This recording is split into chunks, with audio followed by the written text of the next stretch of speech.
Welcome. This is Radio Pras.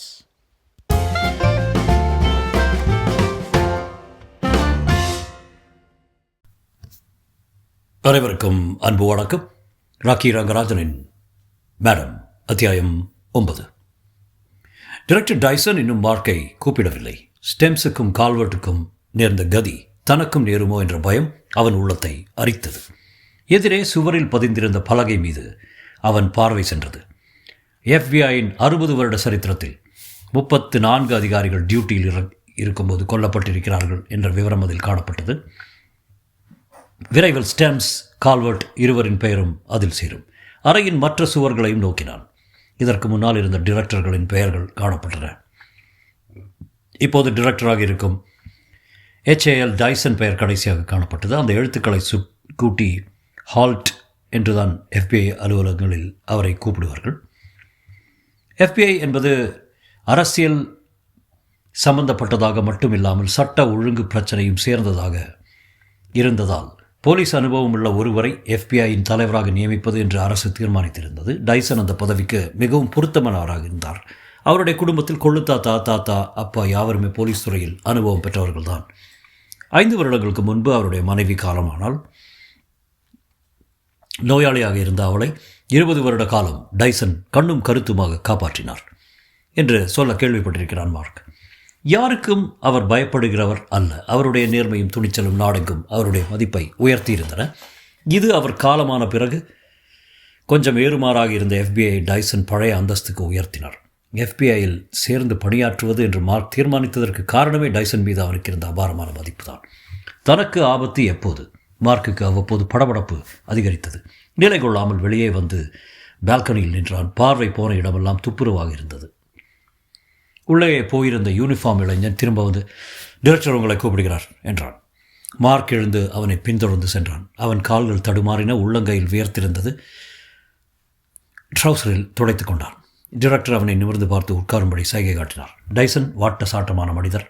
அந்த பெரிய மேஜையின் பின்னே அவர் உட்கார்ந்திருந்த போது இன்னும் பிரம்மாண்டமான ஆளாக தெரிந்தார். அடர்த்தியான புருவங்கள், பழுப்பு முடி, விக் அணிந்திருக்கிறார் என்று கூட நினைக்க தோன்றும். மேஜை மீது இரு கைகளையும் பரத்தினார் போல் அழுத்தி கொண்டிருந்தார். மேஜை தன்னை விட்டு ஓடிவிடும் என்பது போல.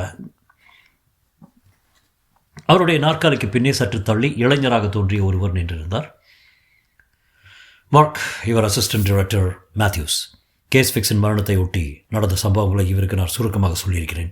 இந்த விசாரணையில் உன்னோடு பல பேர் இருப்பார்கள் என்றார் டைரக்டர். அவருடைய கண்கள் மார்க்கை கிழித்து விடுகிற மாதிரி பார்த்தன. நேற்று என்னுடைய மிக திறமைசாலியான ஆஃபீஸர்கள் 2 பேரை இழந்து விட்டேன். அதற்கு காரணமானவர்கள் யார் என்பதை கண்டுபிடிக்காமல் விட மாட்டேன் மார்க், விடவே மாட்டேன். ஜனாதிபதியை தடுத்தாலும் சரி என்றார். ஆமாம் சார் என்று மார்க் மிக மெதுவாக சொன்னான். பத்திரிகைகளுக்கு நான் கொடுத்த செய்தியும் நீ பார்த்திருப்பாய். நேற்று நடந்தது வழக்கமான கார் விபத்து தான் என்று மக்கள் நினைக்கும்படி அந்த அறிக்கையை கொடுத்திருக்கிறோம். உட்ரோ வில்சன் ஆஸ்பத்திரியில் நடந்த கொலைகளுக்கும் இந்த FBI அதிகாரிகள் மரணத்துக்கும் எந்த சம்பந்தமும் இருப்பதாக பத்திரிகைகள் கூறவில்லை, கூறவும் மாட்டார்கள். மெட்ரோ போலீஸ் தலைவரிடமிருந்து என்று குறிக்கப்பட்ட ஒரு ஃபைல் அவர் அருகில் இருந்தது. மார்க், நாம் என்ன செய்ய வேண்டும் என்றார். அவர் நாம் என்று குறிப்பிட்டது மார்க்குக்கு பெருமையாக இருந்தது. இப்போது உள்ள நிலைமை என்ன என்பதை நான் சுருக்கமாக சொல்கிறேன். நடுவில் நீ எதுவும் சொல்ல விரும்பினால் தாராளமாக குறுக்கிட்டு சொல்லலாம். குறுக்கிடலாம் என்று அவர் அனுமதி கொடுத்த பாணி மார்க்குக்கு சிரிப்பை வரவழைத்தது. ஆனால் சிரிக்காமல் இருந்தான். மேஜை மீது இருந்த ஃபைலை பார்த்தபடி டைரக்டர் சொன்னார். இறந்து போன கேஸ் ஃபிக்ஸனுடைய கைரேகைகளை போலீஸில் எடுத்தார்கள். ஆனால் நம்முடைய ஃபைல்களிலோ மெட்ரோ போலீஸ் ஃபைல்களிலோ அந்த ரேகையை கொண்ட குற்றவாளி யாரும் கிடையாது. நேற்று இரவு நடந்த 4 கொலைகளையும் பார்க்கும்போது அந்த கிரீஸ்காரன் சொன்னது உண்மையாக இருக்கும் என்று தான் தோன்றுகிறது. நடந்தது மொத்தத்தையும் கச்சிதமாக முழுக்க அவன் சொன்னானோ சொல்லவில்லையோ நமக்கு தெரியாது. ஆனால் சொன்னதில் ஏதோ ஒரு பெரிய விஷயம் இருந்திருக்கிறது. அதனால் தான் ஒரே இரவில் 4 கொலைகள் நடந்திருக்கின்றன. ஒன்று புரிகிறது, இந்த பயங்கர சதியில் சம்பந்தப்பட்டவர்கள் யாராக இருந்தாலும் தங்கள் மீது யாருக்கும் எந்த சந்தேகமும் இனிமேல் வராது என்று நம்பிக்கொண்டிருக்கிறார்கள். தங்கள் திட்டத்தை அறிந்திருக்கும் எல்லாரையும் கொலை செய்து விட்டோம் என்று அவர்கள் நிச்சயமாக நம்புகிறார்கள். நீ அதிர்ஷ்டக்காரன், தப்பிவிட்டாய். ஆமாம் சார். அந்த நீல நிற ஃபோர்டு செடான் காரில் ஆஸ்பத்திரிக்கு சென்ற இருவர் கேஸ் ஃபிக்ஸை பார்த்தது அவர்களுக்கு தெரிந்திருக்கிறது. விஷயம் அறிந்த அந்த இருவரையும், அதாவது உன்னையும் கால்வர்ட்டையும் கொலை விட்டதாக அவர்கள் நினைத்திருக்கிறார்கள். உனக்கு என்ன தோன்றுகிறது? அதே தான் சார் என்று மார்க் தலையசைத்தான். கடந்த 10 மணி நேரமாக அந்த எண்ணம் ஒன்றுதானே அவன் மனத்தை வதைக்கிறது. தங்கள் மீது யாருக்கும் எந்த சந்தேகமும் ஏற்படாது என்ற இந்த சதிகாரர்கள் நம்பிக்கொண்டிருக்கிறார்கள். அப்படியே இருக்கட்டும். ஜனாதிபதி இந்த வாரம் கலந்து கொள்ள வேண்டிய நிகழ்ச்சிகளை ரத்து செய்யப் போவதில்லை. அப்படியே நடக்கட்டும் என்று விட்டுவிடப் போகிறேன். அப்படி விடுவது ஜனாதிபதிக்கு பெரும் ஆபத்தாயிற்று சார் என்று மார்க் கேட்டான். டிரெக்டரின் துணிச்சல் அவனுக்கு பயம் ஏற்படுத்தியது. யாரோ சிலர் எங்கோ ஒரு இடத்தில் ஜனாதிபதியை மார்க் 10ஆம் தேதி கொலை செய்வதற்காக திட்டமிட்டுக் கொண்டிருக்கிறார்கள். அதில் ஒரு செனட்டரும் சம்பந்தப்பட்டு இருக்கக்கூடும். இப்போது போய் நாம் இந்த சதி விஷயத்தை டமாரம் அடித்தோம் என்றால் அவர்கள் உஷாராகி விடுவார்கள். அத்துடன் தற்சமயம் நம் கையில் எந்த தடையும் இல்லை. ஆகவே அவர்களை கண்டுபிடிப்பது கஷ்டமான காரியம். அப்படியே கண்டுபிடித்தோம் என்றாலும் அவர்களை மடக்க முடியாமல் போய்விடலாம். ஆகையால் அவர்களை பிடிப்பதற்கு ஒரே வழி தங்கள் மீது யாருக்கும் எந்த சந்தேகமும் இல்லை என்று அந்த சதிகாரர்கள் நினைக்கும்படி விட்டுவிடுவதுதான். கடைசி நிமிடம் வரை அவர்கள் அப்படியே நினைத்து கொண்டிருக்கட்டும். அப்போதுதான் நாம் அவர்களை மடக்க முயலாம். அடுத்த 6 தினங்களுக்குள் ஜனாதிபதியை தீர்த்துவிட வேண்டும் என்று அவர்கள் நினைத்திருக்கிறார்கள் என்றால் அதற்கு மிக முக்கியமான காரணம் ஏதோ ஒன்று இருக்க வேண்டும். அது என்ன காரணம்? அதைத்தான் நாம் முதலில் கண்டுபிடிக்க வேண்டும். ஜனாதிபதியிடம் தகவலை சொல்லலாமே சார்? வேண்டாம், அதற்குள் சொல்ல வேண்டாம். கடந்த 2 வருடங்களாக இந்த துப்பாக்கி கட்டுப்பாடு மசோதா ஜனாதிபதிக்கு பெரிய பிரச்சனையாக இருந்து வருகிறது.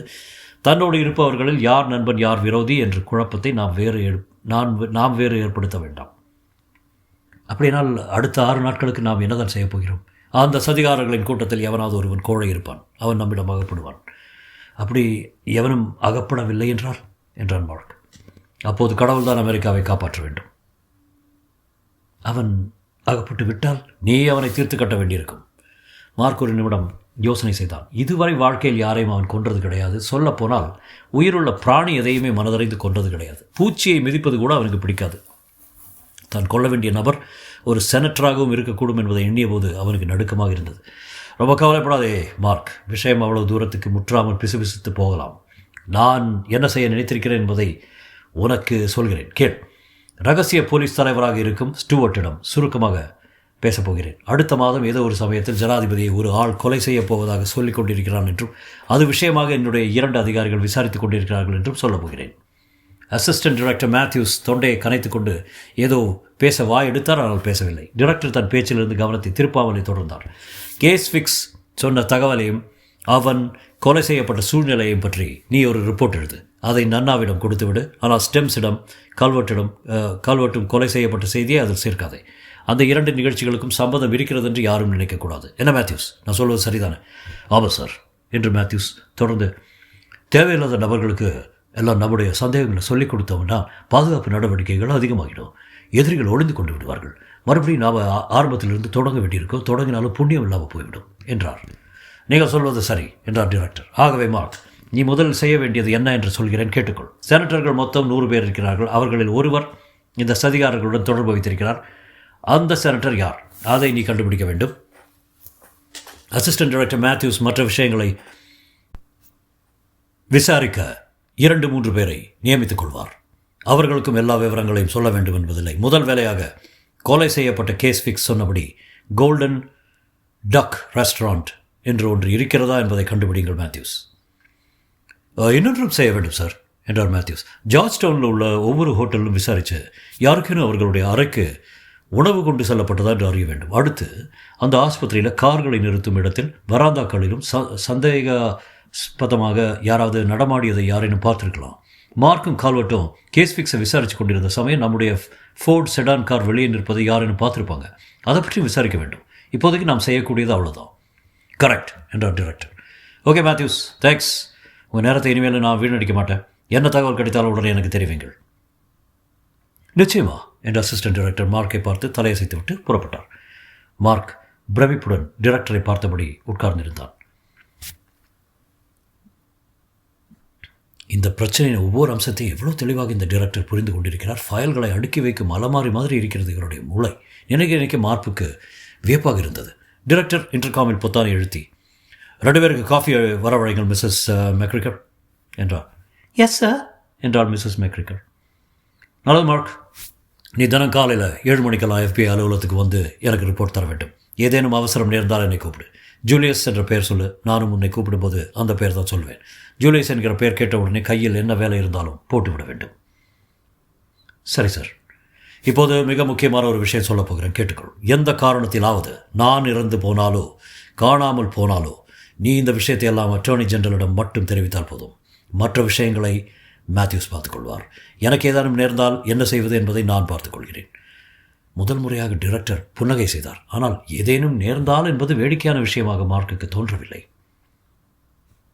தொடரும்.